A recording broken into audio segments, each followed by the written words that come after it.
Hello नमस्कार good evening मेरे दोस्तों। मैं आपका भाई आपका दोस्त अपने इस YouTube चैनल पर आप सभी का फिर से स्वागत करता हूं और अपने उसी मोटिवेशनल कोट के साथ कि ना रुकूंगा ना झुकूंगा सिर्फ करके दिखाऊंगा।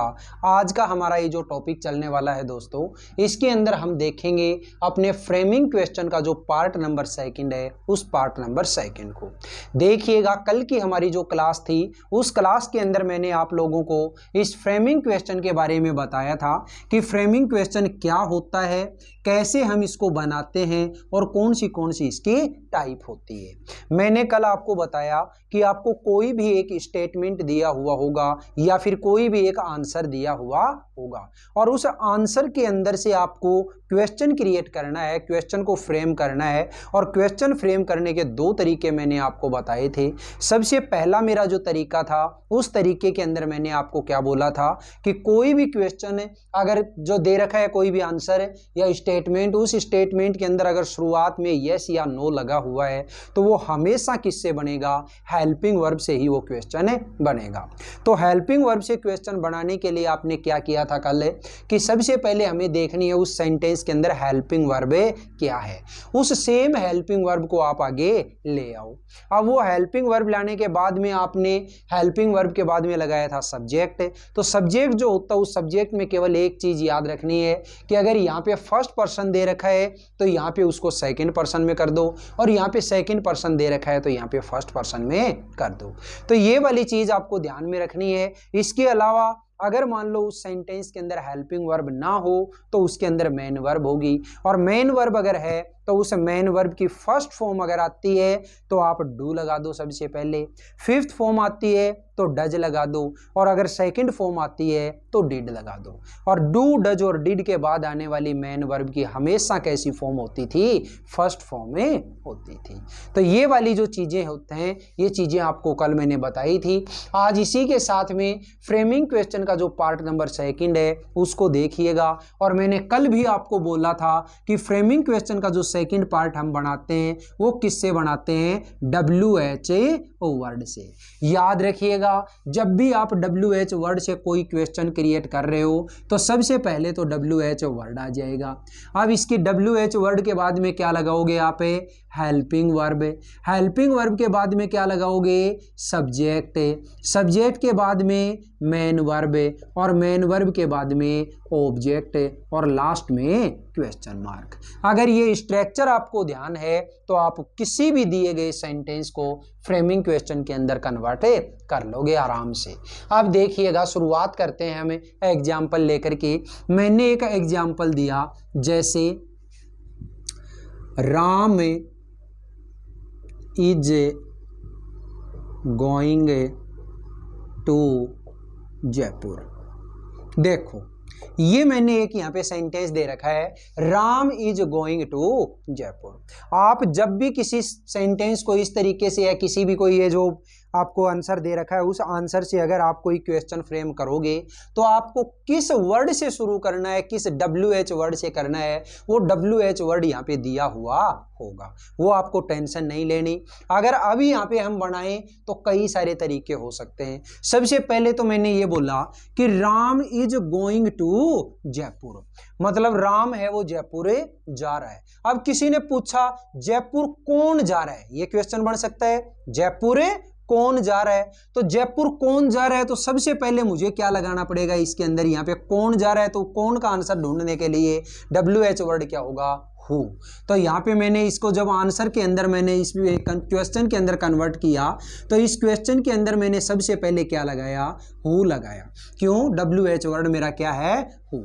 अब इसके बाद में हेल्पिंग वर्ब, तो हेल्पिंग वर्ब क्या हो जाएगी इसमें, ये दे रखी इज, फिर इसमें मेन सब्जेक्ट, सब्जेक्ट जो था वो सब्जेक्ट मतलब यहाँ पे मुझे ढूंढना है जो कि हु के द्वारा मिलेगा।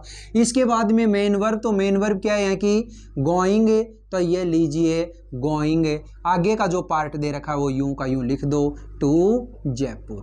तो एक जो क्वेश्चन बना वो क्वेश्चन तो मेरा ये बन गया, who is going to Jaipur. Jaipur कौन जा रहा है, मैंने आंसर दिया Ram is going to Jaipur.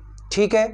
दूसरा, इससे हमें जो क्वेश्चन बना सकते हैं वो क्वेश्चन कौन सा बना सकते हैं, मैंने ये बोला ना, Ram is going to Jaipur, Ram Jaipur जा रहा है। तो किसी ने पूछा राम कहाँ जा रहा है, राम कहाँ जा रहा है, तो कहाँ जा रहा है वो, जयपुर जा रहा है। तो ये तो हो गया मेरा आंसर पार्ट है। अब इसके अलावा जो क्वेश्चन पार्ट बनेगा वो क्वेश्चन पार्ट क्या बनेगा, तो सबसे पहले मैंने देखा कि राम जयपुर जा रहा है, कहाँ जा रहा है, जयपुर।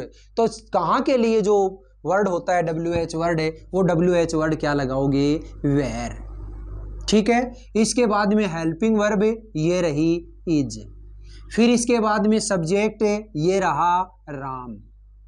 अब इसके बाद में आगे मेन वर्ब क्या है, गोइंग। ठीक है। आगे एक वर्ड आप अपनी तरफ से लगा दो और वो क्या है, now. Where is Ram going now, Ram अब कहाँ जा रहा है, तो मैंने जवाब दिया Ram is going to Jaipur, Ram Jaipur जा रहा है। बताइएगा ये जो सेंटेंस है, ये सेंटेंस आपके समझ में आया कि नहीं आया। ठीक है। दूसरा जो मैंने एक एग्जाम्पल और दिया, चलिए एक एग्जाम्पल और दिया, जैसे दे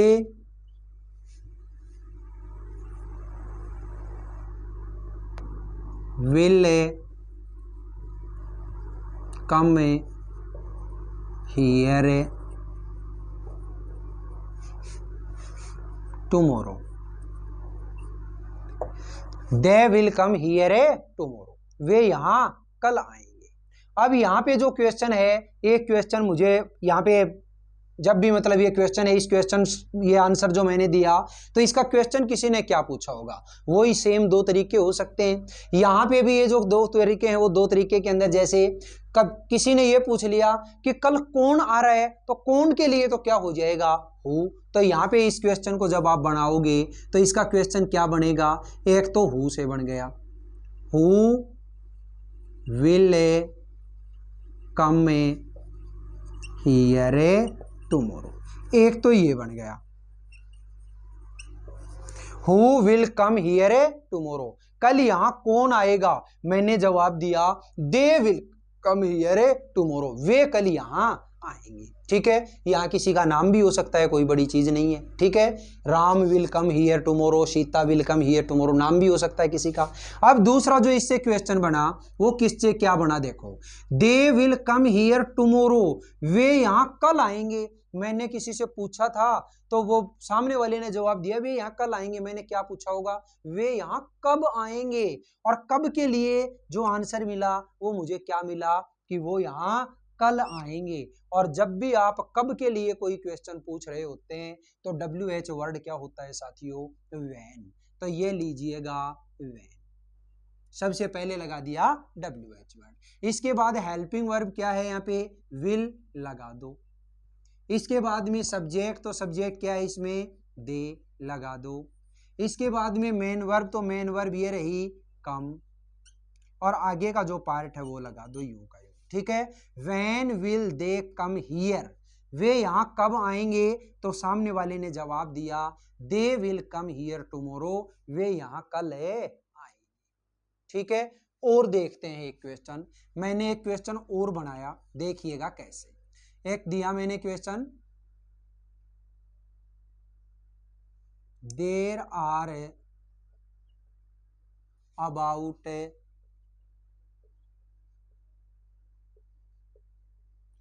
50 स्टूडेंट्स इन माय क्लास, ये मैंने स्टेटमेंट दे दिया, there are about 50 students in my class, मेरी क्लास में 50 स्टूडेंट्स हैं। अब किसी ने, जब मैंने ये जवाब दिया है कि मेरी क्लास में 50 स्टूडेंट्स हैं, तो किसी ने मुझसे क्या पूछा होगा, तुम्हारी क्लास में कितने स्टूडेंट्स हैं, तुम्हारी क्लास में कितने स्टूडेंट्स हैं। और जब भी इस प्रकार से आप किसी से कोई संख्या पूछते हो, कभी भी अगर किसी से इस तरीके की कोई संख्या पूछ रहे होते, वहां पे एक WH वर्ड काम में लिया जाता है, और वो कौन सा होता है, हाउ मैनी। दो चीजें याद रखिएगा, एक तो होता है हाउ मैनी और एक होता है हाउ मच। हाउ मैनी जो हमेशा काम में लिया जाता है वो किसके साथ में काम में लिया जाता है, काउंटेबल नाउन के लिए। और हाउ मच अगर काम में लिया जाता है वो किसके लिए काम में लिया जाता है, किसी अनकाउंटेबल नाउन के लिए। तो यहाँ पे जो मेरी नाउन है वो काउंटेबल है, स्टूडेंट्स गिन सकते हैं, इनको काउंट कर सकते हैं, तो इसलिए काउंटेबल नाउन के लिए क्या काम में लोगे, हाउ मैनी। तो सबसे पहले WH वर्ड लगा दो, तो ये लगाया मैंने WH वर्ड हाउ मैनी। याद रखिएगा, चाहे हाउ मैनी को काम में लेते हैं तो भी और हाउ मच को काम में लेते हैं तो भी, जिस भी नाउन के लिए काम में आता है वो नाउन हमेशा इसके साथ आनी चाहिए। तो हाउ मैनी स्टूडेंट्स के लिए काम में आया है, तो ये लीजिए हाउ मैनी स्टूडेंट्स। ठीक है, अब इसके बाद में हेल्पिंग वर्ब, तो हेल्पिंग वर्ब क्या हो जाएगी इसमें, ये क्या है, आर। ठीक है, हाउ मेनी स्टूडेंट्स आर, आगे क्या है, इन अब देखिएगा माई। कल मैंने आपको बताया था, अगर याद हो तो यहां पे लिख देता हूं, कल मैंने बताया था आई, माई और मी, यानी कि फर्स्ट पर्सन अगर आता है तो वो किस में बदल जाएगा, सेकंड पर्सन में, सेकंड पर्सन में। और सेकंड पर्सन क्या होता है, यू। कब बदलेगा ये फर्स्ट पर्सन सेकंड पर्सन में, जब हम बात कर रहे होंगे फ्रेमिंग क्वेश्चन की। ठीक है, तो ये आई है, ये आई फर्स्ट पर्सन है, किस में बदल गया है, सेकंड पर्सन में। आई की सेकंड फॉर्म है माई, इसी तरीके से यू की सेकंड फॉर्म क्या है, योवर, और थर्ड फॉर्म क्या है, यू। ठीक है, ये क्या है आपके यहाँ पे, माई, तो माई के जस्ट सामने क्या है, योवर, तो ये किस में बदल गया है, माई योवर। ये लीजिएगा दोस्तों।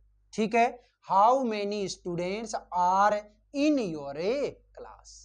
ठीक है, तुम्हारी क्लास में कितने स्टूडेंट हैं, तो मैंने सामने वाले को जवाब दिया, there are about 50 students in my class, मेरी क्लास में 50 स्टूडेंट्स है।